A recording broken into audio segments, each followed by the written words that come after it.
Le PSG joue pour son histoire et veut réaliser un exploit en remportant 3 Ligues des Champions de suite. Forcément, le défi est extrêmement difficile et pour ce faire, Luis Enrique va tenter un pari fou que je vais vous expliquer. Et c'est intéressant parce qu'en soi, il n'y a pas de doute. Aujourd'hui, le meilleur club au monde, c'est le PSG. C'est l'équipe la plus performante, la plus moderne, avec des individualités aussi qui sont incroyables, mais le tout sublimé par le travail de Lucho qui est assez incroyable. Mais à côté de ça, il faut se dire que remporter une Ligue des Champions, c'est déjà un exploit. Mais le plus difficile était de remporter la deuxième et désormais ils veulent encore aller plus loin. Et on sait qu'ils sont affamés parce que le discours juste après la deuxième Ligue des Champions était qu'ils allaient chercher la troisième.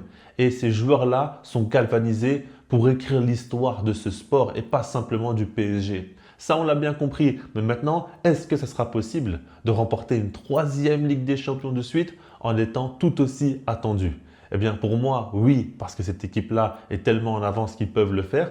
Mais tout de même, on va voir ce que Luis Enrique a mis en place. Parce qu'il sait très bien qu'il ne suffit pas simplement de mettre la compo type, d'avancer petit à petit en proposant le même football et en essayant de gagner. Il a voulu changer les choses lors de ce mercato. Il y a eu du mouvement en termes de départ et d'arrivée et l'idée est d'apporter du sang neuf, des joueurs différents désormais qui vont pouvoir réussir à concurrencer les titulaires et à les titiller. Parce qu'on sait que Luis Enrique n'a pas de hiérarchie en tête. Pour lui, il faut prouver chaque jour. Et l'épisode qui le prouve, c'est par rapport à Kfara et Dembélé qui sont sortis à la pause et les deux ont été taclés par Luis Enrique en conférence de presse. C'est intéressant parce que pour moi, il y a un gros focus sur Dembélé. Kfara a été un petit peu taclé, mais plus Ousmane aussi. Et il a fait comprendre que pourquoi pas. Ferran Torres pourrait être titulaire et passer devant lui. Et que Dembélé ne doit pas penser à ce qu'il a gagné, mais doit penser à ce qu'il peut gagner encore. Viser plus loin et oublier le passé, sinon il ne gagnerait plus. Et je trouve que c'est des mots qui sont forts. Il veut que ses joueurs cassent la routine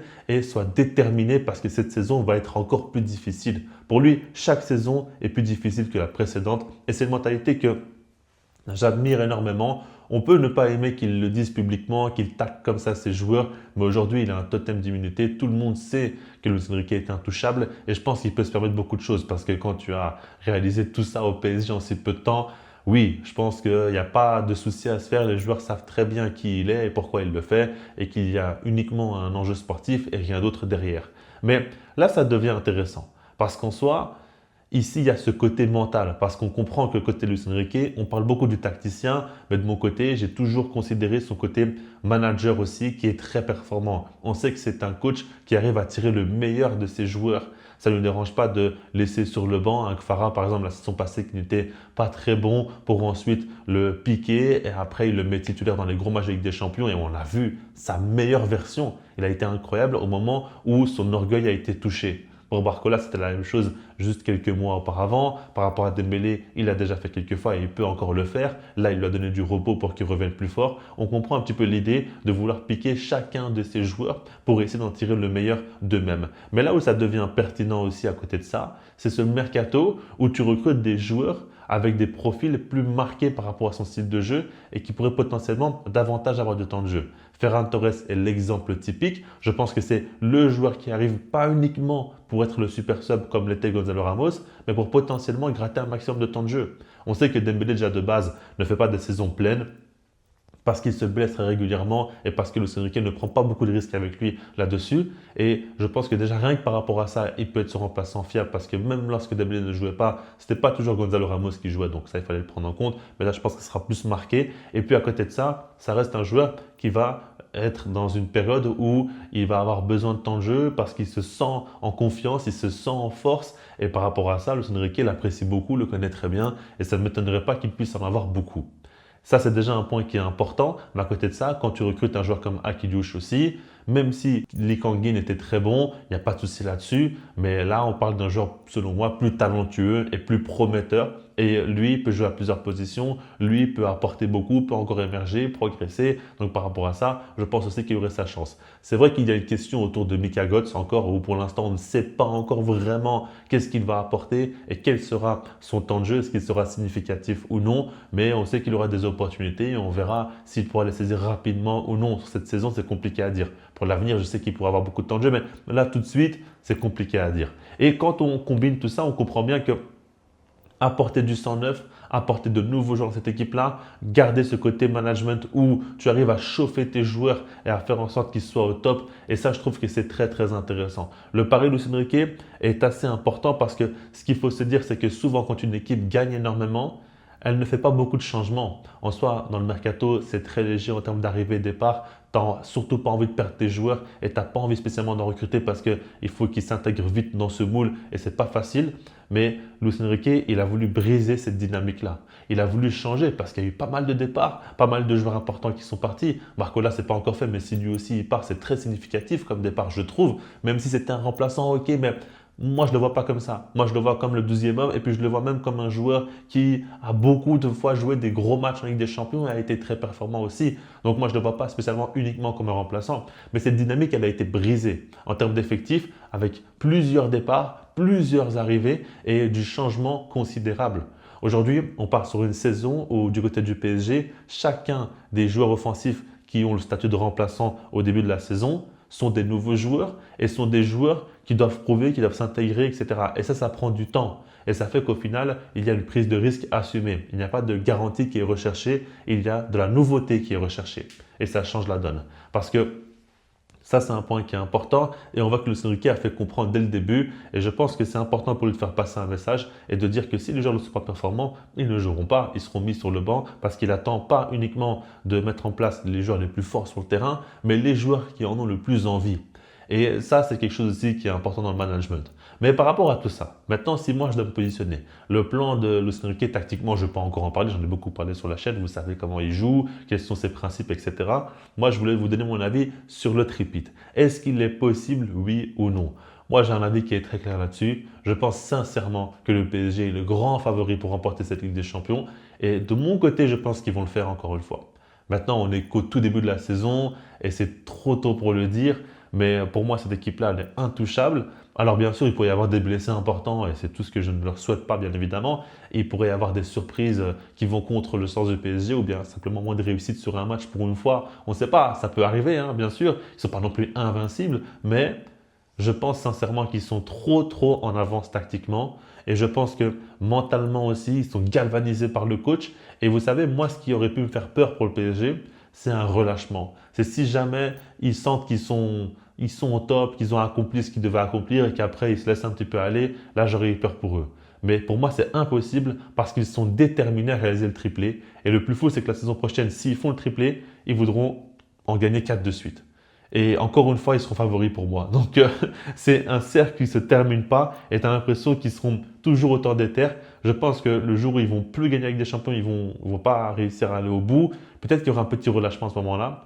Mais là, pour l'instant, ils n'y sont pas et ils sont tellement déter. Ils en ont tellement envie que c'est très inquiétant. Et je me demande sincèrement comment ils ne vont pas aller au bout. Alors, la Ligue des Champions, il y a toujours des surprises, etc. C'est vrai. Mais moi, de mon côté, j'y crois beaucoup. Et je pense que Luis Enrique, c'est marrant parce que chaque saison, on le remet un petit peu en cause, ou bien par rapport à ses choix, ou bien on se dit « Ah, mais pourquoi il a fait ci, pourquoi il a fait ça ?» Franchement, il faut le laisser faire. Moi, avec Luis Enrique, surtout dans cette période-là au PSG, je ne vais pas aller contre lui. Parce que la vérité, c'est que le temps lui donne tout le temps raison jusqu'à présent. Peut-être qu'à un moment donné, il fera une erreur, et puis on ne peut pas non plus toujours dire que tout ce qu'il fait, c'est parfait, etc. Mais la vérité, c'est qu'il gère tellement bien ce groupe. C'est tellement un meneur d'hommes exceptionnel, avec une qualité tactique, bien sûr, hors du commun, qu'il arrive à générer quelque chose de très grandiose. Et au PSG, on voit que ça porte ses fruits. Donc j'attends vraiment de voir vos avis en commentaire. Est-ce que vous pensez qu'ils vont réaliser le triplé? Oui ou non? C'est la vraie question que je me pose. D'ailleurs, je voulais lancer un petit débat aussi annexe par rapport à tout ça. C'est selon vous, quel triplé serait le plus marquant si jamais le PSG le réalise? Celui de Paris ou celui du Real Madrid? Et pour moi, là-dessus, il n'y a pas de débat. Ce sera celui du Paris Saint-Germain parce qu'il y a une empreinte en termes de jeu et il y a une domination plus importante. Bien sûr, celui du Real Madrid, à la fin, ils ont gagné et ils l'ont réalisé. Et c'est stratosphérique et c'est resté à l'histoire comme étant le premier triplé qu'on n'a jamais vu dans l'ère moderne. Donc par rapport à ça, ça aura toujours une place très importante en termes d'exploit par rapport à ce qu'a fait Zidane et ce qu'a fait notamment les joueurs du Real Madrid, ce qu'ont fait les joueurs du Real Madrid. Mais à côté de ça, au PSG, pour moi, c'est beaucoup plus marquant. Après, c'est aussi par rapport à ma vision du football où j'estime que Au plus ton style de jeu est défini, au plus tu es dominateur dans l'approche et tu arrives à dicter le tempo comme toi tu le souhaites, au plus c'est impressionnant. Et je sais que beaucoup sont plus dans l'optique où il n'y a que la gagne qu'il faut prendre en compte, la finalité en soi, mais pas tout le processus. Et je comprends un petit peu les deux points de vue. Dites-moi là où vous vous situez, mais moi je pense sincèrement que le PSG pourrait vraiment changer la donne. Et à l'époque, quand il y avait le Barça de Guardiola qui a vraiment révolutionné le sport et on était choqués un petit peu de ce qu'on avait vu et ça avait beaucoup influencé toute une génération de coachs aussi, etc. On avait beaucoup d'impact dans l'histoire du football par rapport à ce que le Barça de Pep a réalisé.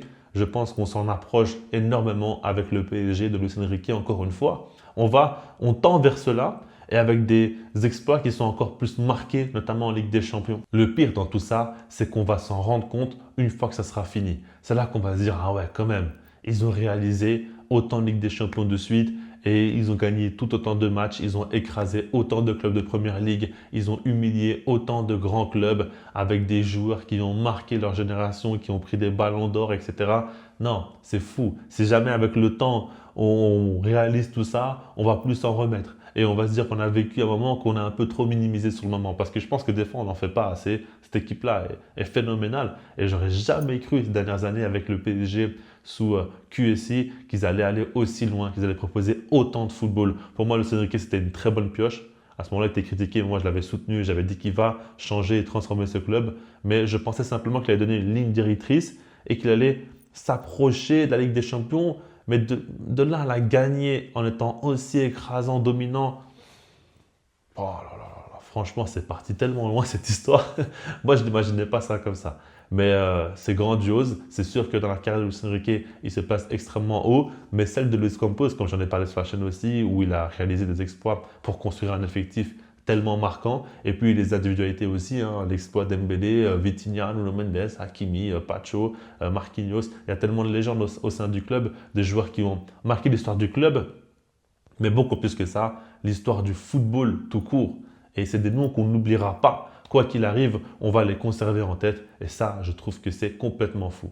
Mais je pense qu'on ne se rend pas spécialement compte qu'on n'est pas loin d'arriver sur l'équipe qui va créer les plus grands accomplissements de l'histoire de ce sport. Parce que déjà, un triplé sera égalisé le Real Madrid, mais qui dit qu'ils ne vont pas faire un quadruplé? Bon, on n'est pas là, hein, mais il faut commencer déjà un petit peu à y réfléchir. Et puis, même s'ils s'arrêtent là à se doubler, c'est une équipe qui s'est placée trop haut dans l'histoire. Mais c'est sûr qu'il y aura un avant, un après, et il y aura un héritage. Et comme je l'ai toujours dit, pour moi, le plus important du côté du PSG, ce qu'il faut qu'ils gardent en tête pour l'histoire du club et pas pour les 2, 3 prochaines années, c'est de se dire que cette équipe-là doit laisser un gros héritage.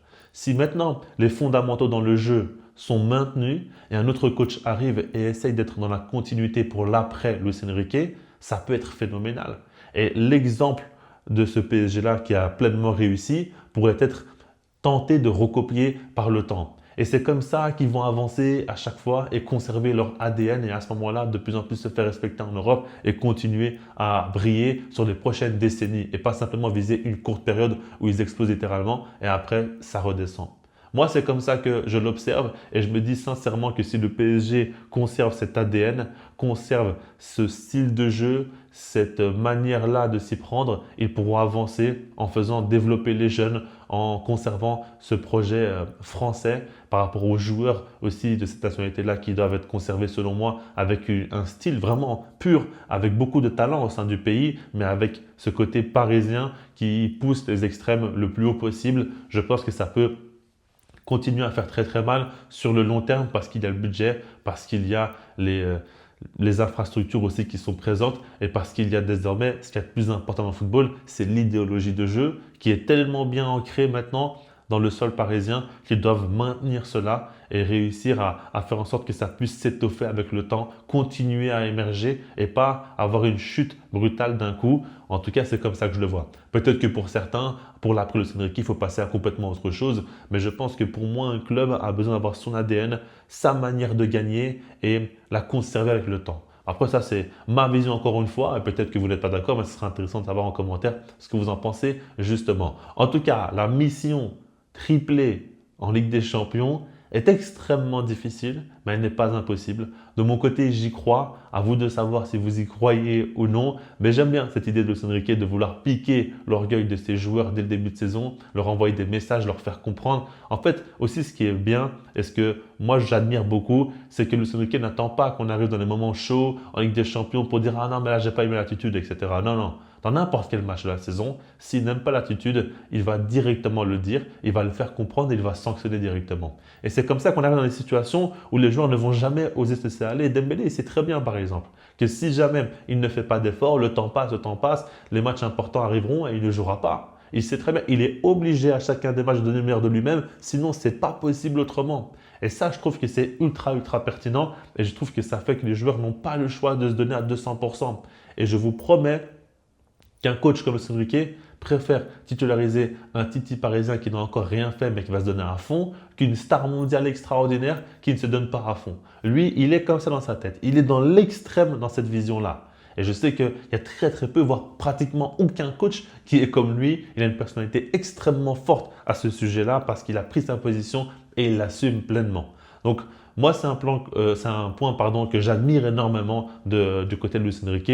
Je trouve que c'est peut-être des fois un peu trop dans l'extrême, mais je comprends l'idée et je comprends que l'idée est toujours surtout de maximiser le collectif.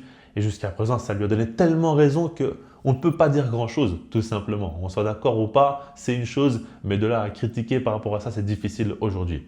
J'attends tous vos avis en commentaire. Likez la vidéo si vous l'avez appréciée. Abonnez-vous si ce n'est pas déjà fait. Et puis sinon, moi je vous dis peace.